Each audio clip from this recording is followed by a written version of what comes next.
Good morning, children. So once again we are here. So what we were doing in last class, we were doing integration, or we have started integration. This is in exercise, this is in book number 2. ठीक है, तो integration chapter 7 है, ये book number 2 में है। NCERT की जो book number 2 है उसमें पहला चैप्टर है इंटीग्रेशन और टोटल चैप्टर है चैप्टर नंबर 7। ओके चिल्ड्रन, तो लास्ट क्लास में हमने इसे स्टार्ट कर दिया था और कुछ फॉर्मूलेज कर लिए थे। पहली एक्सरसाइज हमने कंप्लीट कर ली थी। Now today I am going to do the methods of integration. तो हमें कुछ मेथड्स की जरूरत पड़ती है इंटीग्रेशन करने के लिए। तो पहले मैं मेथड्स बताऊंगा, फिर कुछ क्वेश्चंस करेंगे, फिर हम एक्सरसाइज 7.2 करेंगे। Clear children? So I am starting exercise 7.2 methods of integration.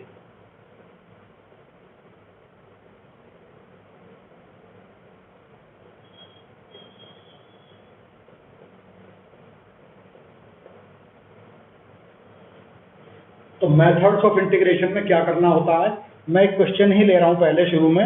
Exercise 7.2 का पहला ही क्वेश्चन ले रहा हूं, उससे ही आपको सब कुछ समझ में आ जाएगा। एक्सरसाइज 7.2 देखो, question number 1, integration of 2x upon 1 plus x square into dx। ये हमारा क्वेश्चन है, 2x upon 1 plus x square.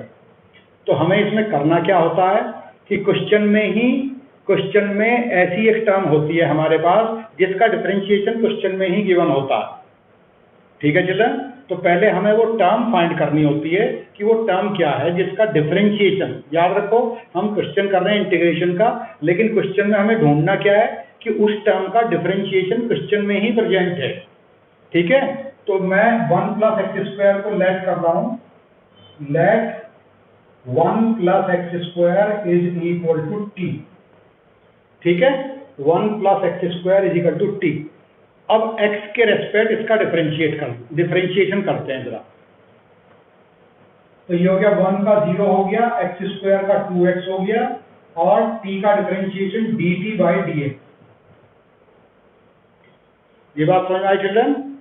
एक बार फिर से बता देता हूं, मैंने 1 प्लस एक्स स्क्वायर को t माना है। 1 प्लस एक्स स्क्वायर का डिफरेंशिएशन हो गया 1 का हो गया 0 और एक्स स्क्वायर का डिफरेंशिएशन हो गया 2x।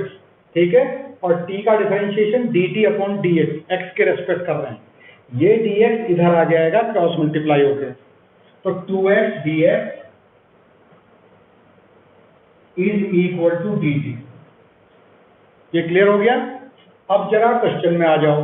अब 2x dx दिख रहा है आपको, यहां से 2x dx, इस पूरे 2x dx को यहां से रिमूव कर सकते हैं। इसकी जगह हम लिख देंगे dt। ये इतनी टर्म यहां से रिमूव हो जाएगी और इसकी जगह लिख देंगे हम dt ऐसे। और जिस टर्म को t माना था 1 प्लस एक्स स्क्वायर को, उसको लिखेंगे t। तो dt अपॉन t। अब ये वो वाली सिचुएशन होगी, 1 अपॉन एक्स का इंटीग्रेशन क्या होता है, ये फॉर्मूला शायद उस टाइम रह गया। 1 अपॉन एक्स का इंटीग्रेशन होता है log x।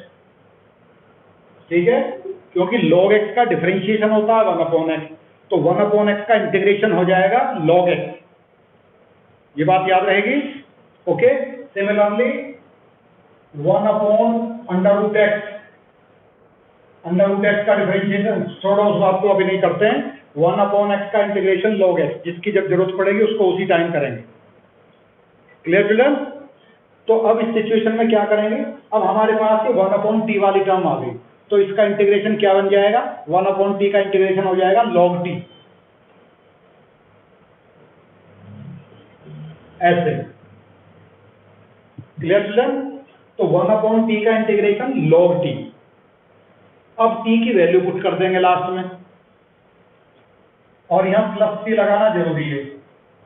ठीक है, c बताया था लास्ट टाइम, ये इंटीग्रेशन कांस्टेंट होता है, इसको हर क्वेश्चन में लगाते हैं। अगर इसको नहीं लगाएंगे तो आधा मार्क कटता। तो t की वैल्यू पुट करेंगे, तो what was the value of t, 1 plus x square. तो आंसर हो गया log 1 plus x square plus c। तो ये हुआ मेथड्स ऑफ इंटीग्रेशन। इस टाइप की सिचुएशन को बोलते हैं मेथड्स ऑफ इंटीग्रेशन। मतलब इंटीग्रेशन में मुझे क्या क्या मेथड यूज करना है। तो एक सिंपल सा मेथड हो गया इसका कि क्वेश्चन में एक ऐसी टर्म को हमें फाइंड करना है जिसका डिफरेंशिएशन क्वेश्चन में ही प्रेजेंट हो। अगर ऊपर ये 2x ना होता तो हम ये डायरेक्ट फॉर्मूला हम यहाँ नहीं लगा पाते। Okay children, we cannot apply the formula 1 plus x square is equal to t if 2x was not there।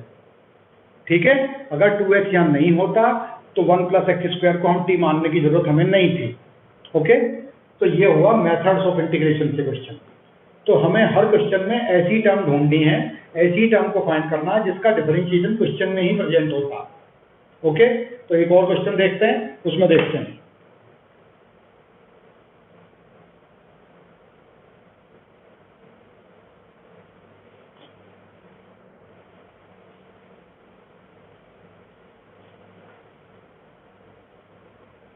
Question number 3, 1 upon x plus x log x dx upon x plus x log x। ये देखो जरा पहले dx upon x plus x log x। तो अगर हम log x को t मान लें तो उसका डिफरेंशिएशन 1 upon x होना चाहिए। तो 1 upon x मुझे सेपरेट नजर नहीं आ रहा है कहीं भी, तो पहले हम थोड़ा सा इसमें सिंप्लीफाई करेंगे इसको, फिर हमें किस टर्म को t मानना वो टर्म हमें क्लियर नजर आएगी।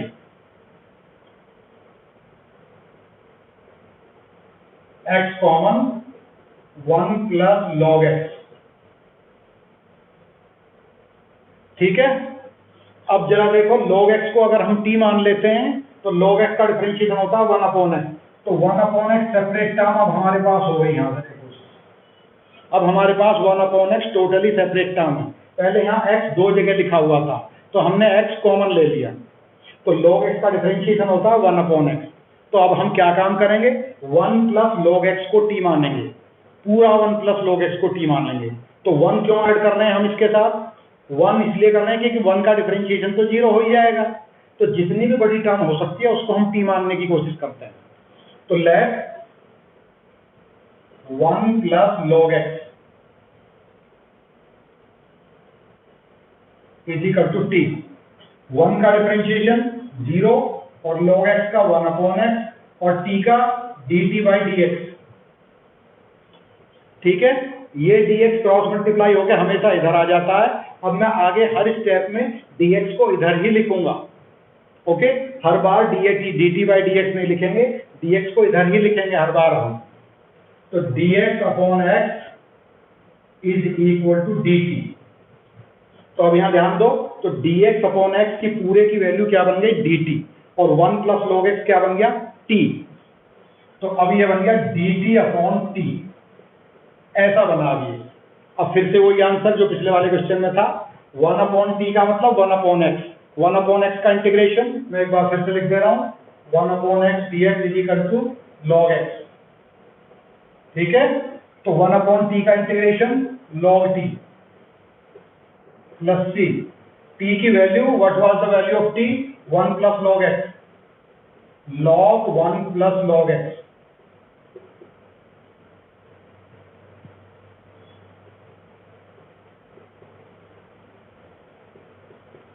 Plus c। ठीक है, log 1 plus log x plus c, ये इसका फाइनल आंसर आया। तो इस टाइप की सिचुएशन को बोलते हैं मेथड्स ऑफ इंटीग्रेशन। पहले क्वेश्चन में हमें वो टर्म ढूंढनी होती है जिस टर्म का डिफरेंशिएशन हमें देखना होता है, मतलब उस टर्म का डिफरेंशिएशन क्वेश्चन में ही प्रेजेंट होता है।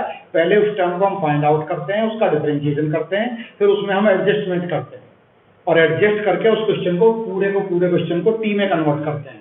जब ये पूरा सिंप्लीफाइड फॉर्म में आ जाता है तब उसका इंटीग्रेशन करते हैं।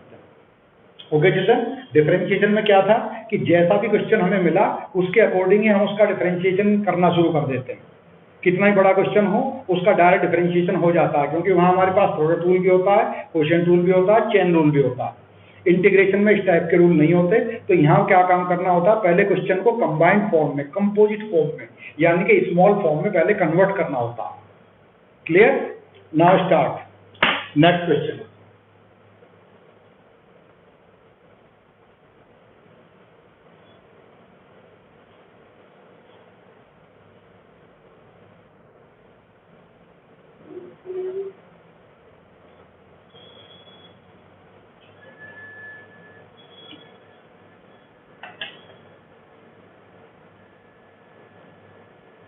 Question number 5,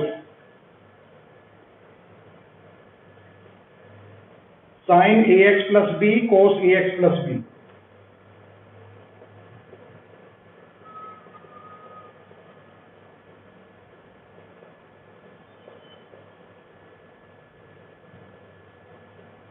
Okay, children? So we know very well sin ax plus b differentiation of sin ax plus b cos ax plus b। छोटा मोटा चेंज है वो हम कर लेंगे। तो sin ax plus b का डिफरेंशिएशन होता है cos ax plus b, और cos ax plus b का भी differentiation sin ax plus b होता है minus sin ax plus b। तो माइनस तो हम एडजस्ट कर लेंगे अपने पास से, माइनस का मल्टीप्लाई कर देंगे, माइनस का बाहर भी मल्टीप्लाई कर देंगे। तो cos ax plus b को भी t ले सकते हैं, sin ax plus b को भी t ले सकते हैं। ठीक है चिल्ड्रन? तो हमें एक टर्म मिल गई, दोनों का ही, इसका डिफरेंशिएशन ये होता है, इसका डिफरेंशिएशन ये होता है। So we know this term. तो सबसे पहले तो हमें ये फाइंड आउट करना होता है कि कौन सी टर्म का डिफरेंशिएशन क्वेश्चन में प्रेजेंट है। तो sine a x plus B का डिफरेंशिएशन है हमारे पास, let sine a x plus b is equal to t. Sine का डिफरेंशिएशन बताओ क्या होता है, कॉस।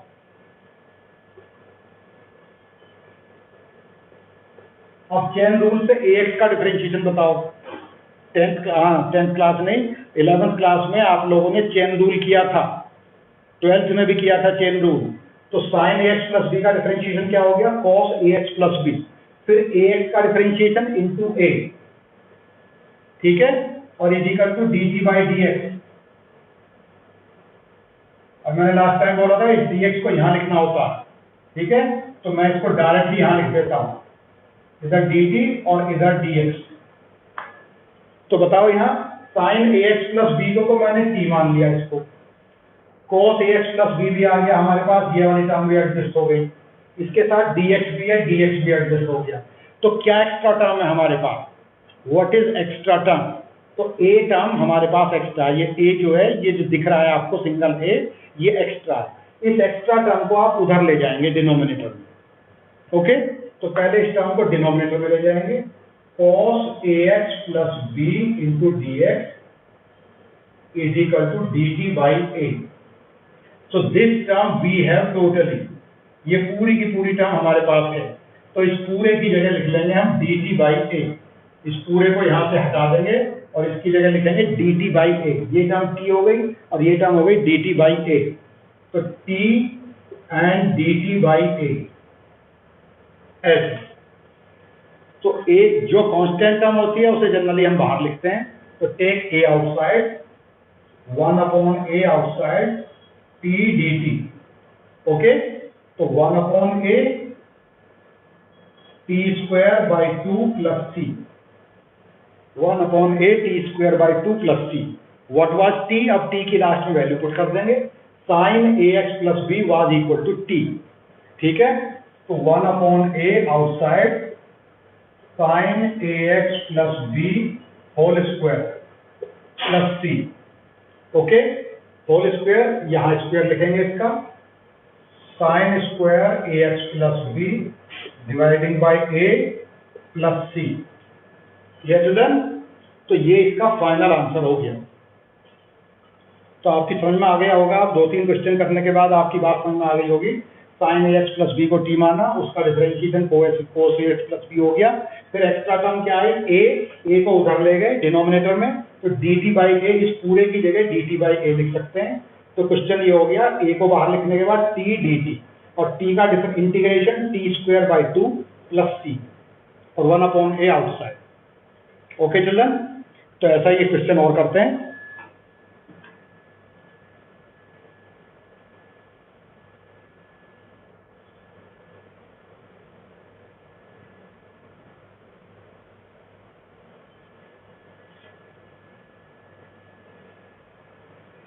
क्लास 11th में आप लोगों ने एग्जाम हो किया था, अंडर रूट एक्स का डिफरेंशिएशन आपको याद होगा। अंडर रूट एक्स का डिफरेंशिएशन होता था 1 अपॉन 2 अंडर रूट एक्स, ऐसे ये इसका डिफरेंशिएशन होता था, डिफरेंशिएशन।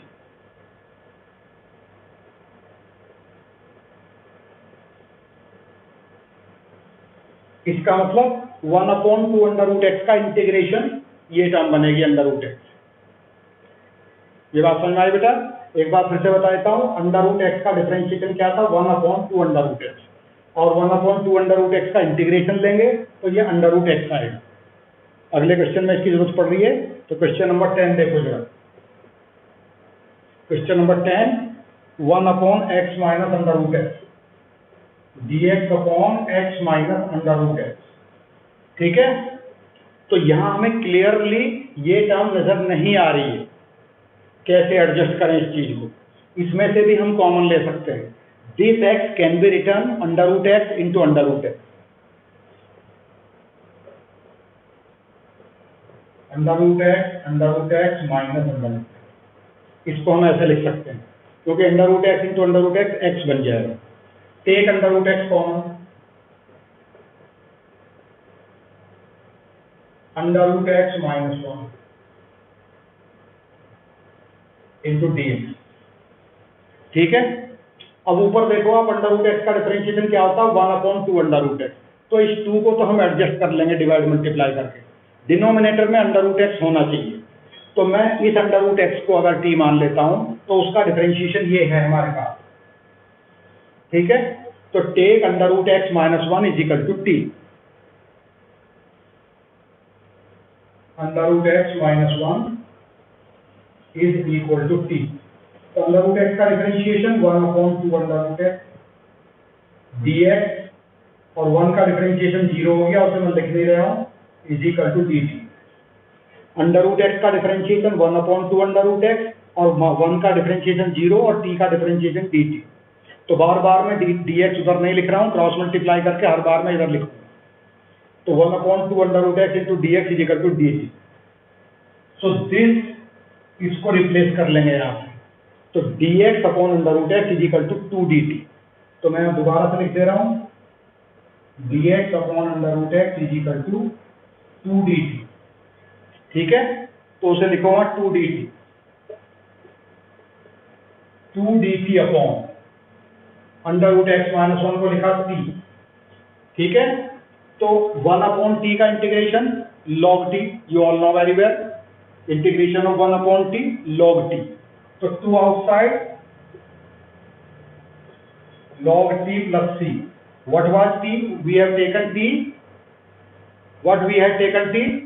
t की वैल्यू हमने अंडर रूट एक्स माइनस 1 दी थी, तो 2 into log under root x minus 1 plus c. ठीक है, 2 into under root log, 2 into log under root x minus 1, तो t की जगह हमने लिखा अंडर रूट एक्स माइनस 1। ठीक है चिल्ड्रन, तो अब आपकी समझ में कुछ कुछ बातें आ गई होंगी। लास्ट टाइम भी मैंने बोला था, इंटीग्रेशन इतनी जल्दी समझ में नहीं आता है, इसके बहुत सारे क्वेश्चन पहले जब आप कर लेंगे, पहले बहुत सारे क्वेश्चन मुझे करने होंगे, जब थोड़े थोड़े क्वेश्चन आपकी समझ में आने शुरू होंगे तब आपका फ्लो बन पाएगा। तो इसे लेके आपको टेंशन में आने की जरूरत नहीं है कि हमसे क्यों नहीं हो पा रहे हैं क्वेश्चन, इसमें थोड़ा सा टाइम लगता है। ठीक है, तो जब आप इसे कर लेंगे, जैसे मैट्रिक्स का क्वेश्चन था, उसमें आपको एक रो ट्रांसफॉर्मेशन का क्वेश्चन करना था, इनवर्स बाय रो ऑपरेशन। तो रो ऑपरेशन में बहुत लंबा टाइम लगता है, जब धीरे धीरे चीजें समझ में आ जाती हैं। इसी टाइप का डिटर्मिनेंट के क्वेश्चन हुआ करते थे। डिटर्मिनेंट के क्वेश्चन में जब तक आपकी प्रॉपर्टी याद नहीं होंगी तब तक आप डिटर्मिनेंट का कोई क्वेश्चन सॉल्व नहीं कर पाएंगे। Using properties of determinant prove that answer of this determinant is equal to this. तो वो वाले क्वेश्चन भी बहुत लंबे वाले क्वेश्चन थे। सिमिलरली इंटीग्रेशन में भी जब आप काफी सारे क्वेश्चन कर लेंगे, उसके बाद धीरे धीरे आपकी समझ में क्वेश्चन आने शुरू होंगे। ठीक है, तो डोंट टेक टेंशन प्लीज।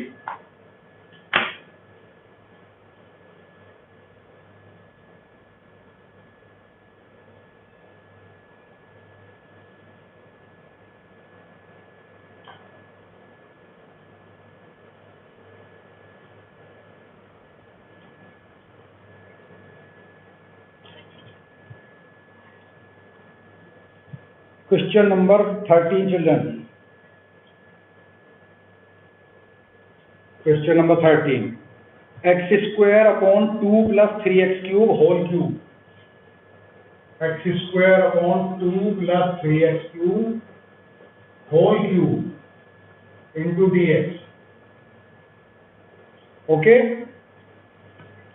तो यहाँ सबसे बड़ा काम क्या होता है हमारा कि सबसे पहले वो टर्म फाइंड करना है जिसका डिफरेंशिएशन क्वेश्चन में प्रेजेंट है। तो एक्स स्क्वायर किसका डिफरेंशिएशन होगा? एक्स क्यूब का डिफरेंशिएशन होगा 3x स्क्वायर। तो जो कांस्टेंट टर्म है जैसे 3 है 2 है उन्हें तो हम डिवाइड मल्टीप्लाई कर सकते हैं। तो जो वेरिएबल टर्म है उसका आंसर सही आना चाहिए पहले। तो एक्स क्यूब को टी मानेंगे, एक्स क्यूब के साथ साथ इस 3 को भी ले लेंगे, इस 2 को भी ले लेंगे, क्योंकि 2 का डिफरेंशिएशन तो 0 हो जाएगा। ठीक है, 3 बाहर आ जाएगा ब्रैकेट के। तो हमें एक कॉमन सी टर्म ढूंढनी होती है, एक कॉमन सी टर्म फाइंड करनी होती है जिसका डिफरेंशिएशन क्वेश्चन में प्रेजेंट होता है। तो एक्स क्यूब का डिफरेंशिएशन क्या होता है? 3x square. तो एक्स स्क्वायर तो एटलीस्ट हमारे पास है ना। तो ओके चिल्ड्रन, तो सबसे पहले मुझे 2 + 3x क्यूब को टी मानना है। 2 + 3x क्यूब = t। ठीक है, तो 0 + 3 3 जा 9x square into dx = dt। मैंने पहले ही बताया ये dx इधर होता था नीचे डिनोमिनेटर में, उसको मैंने क्रॉस मल्टीप्लाई करके यहां लिख लिया। Now we are having 9x square. तो x स्क्वायर dx = dt/9।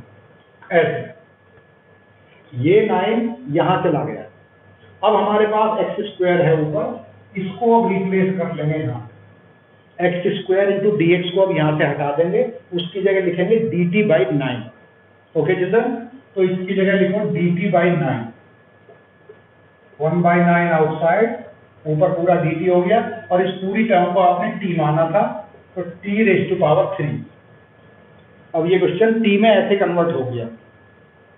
2 + 3x क्यूब को t माना, इसका डिफरेंशिएशन ये हो गया, x स्क्वायर ऊपर ही एडजस्ट हो गया, dt/9 आ गया ऊपर वाले x स्क्वायर dx को मिला के, तो dt/9। और नीचे वाली टर्म ये पूरी t मानी थी, तो t का क्यूब हो गया। ओके, तो 1/t³। तो 1/9, और इस टर्म को ऐसे लिखना होता है t⁻³ dt। ओके, क्योंकि इंटीग्रेशन में ऐसा कोई रूल नहीं होता कि डिनोमिनेटर का हम डिनोमिनेटर में ही इंटीग्रेशन कर दें, इसको ऊपर ले जाना होता है। ओके, तो अब t-3 का इंटीग्रेशन क्या बनेगा? 1/9 outside t⁻³ t⁻³ + 1/-3 + 1 + c। t⁻³ + 1 t⁻²। तो 1/9 t⁻²/-2। तो क्या बन गया ये? 2 9 जा 18 -1/18 into 1/t² plus c -1/18 into 1/t² plus c। तो ये हमने सॉल्व कर लिया। Okay children, -1/18 into 1/t² plus c। तो ये इसका फाइनल आंसर हो गया। अब t की वैल्यू पुट करते हैं। What was the value of t? तो t की वैल्यू क्या थी? 2 + 3x³।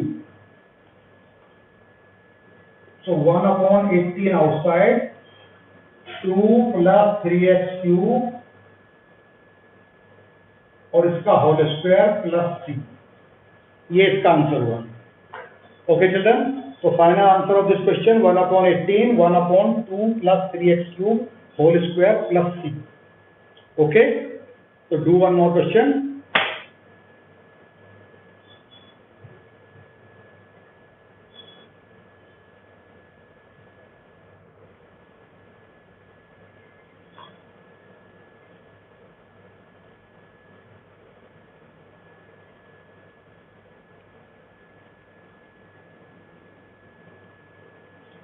Question number 18.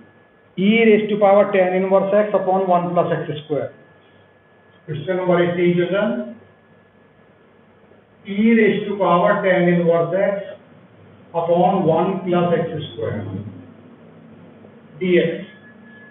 यस, यहाँ फिर से वही बात आती है कि मुझे ऐसी टर्म फाइंड करनी है जिसका डिफरेंशिएशन हमारे पास क्वेश्चन में होता है।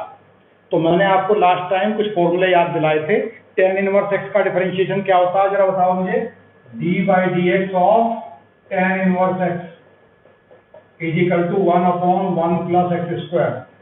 तो अगर हमें फॉर्मूले याद होते हैं तो हमें आसानी से वो टर्म दिख जाती है कि किस टर्म का डिफरेंशिएशन करना है हमें, किस टर्म को टी मानना है।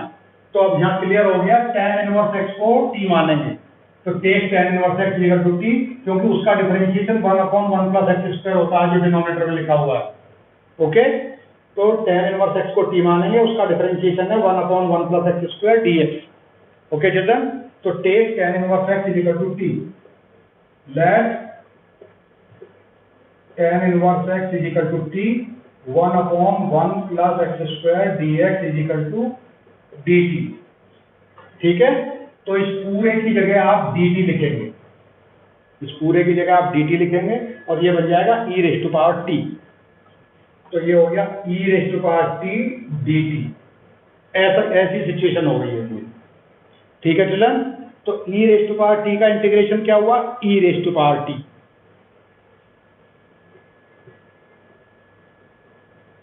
ex का इंटीग्रेशन भी ex होता है, e raise to power x का डिफरेंशिएशन भी ex होता है। तो सिमिलरली et का इंटीग्रेशन et और et का डिफरेंशिएशन भी et। तो e raise to power t is the final answer. Putting the value of t, what was the value of t taken, तो t वाज tan इनवर्स x, तो e raise to power tan inverse x plus c। Okay children, e raise to power tan inverse x plus c, ये इसका final answer. ठीक है children, तो आज के लिए इतना काफी है, अगली बार इसके कुछ क्वेश्चन और करेंगे और तब आपकी समझ में आगे के क्वेश्चन आएंगे। अभी आप जितना काम मैंने आपको बताया उतना काम आप करते रहिए, क्योंकि जब तक आप पीछे का इंटीग्रेशन नहीं करेंगे आगे का इंटीग्रेशन आपकी समझ में बिल्कुल भी नहीं आएगा। तो पहले पीछे वाले क्वेश्चन करिए, पिछली एक्सरसाइज वाले क्वेश्चन करिए, उसके बाद आगे के क्वेश्चन ट्राई करेंगे। तो कुछ क्वेश्चन मैं करता रहूंगा और कुछ लोग आप पीछे से करते हुए आइए। ओके चिल्ड्रन, तो कंटिन्यू।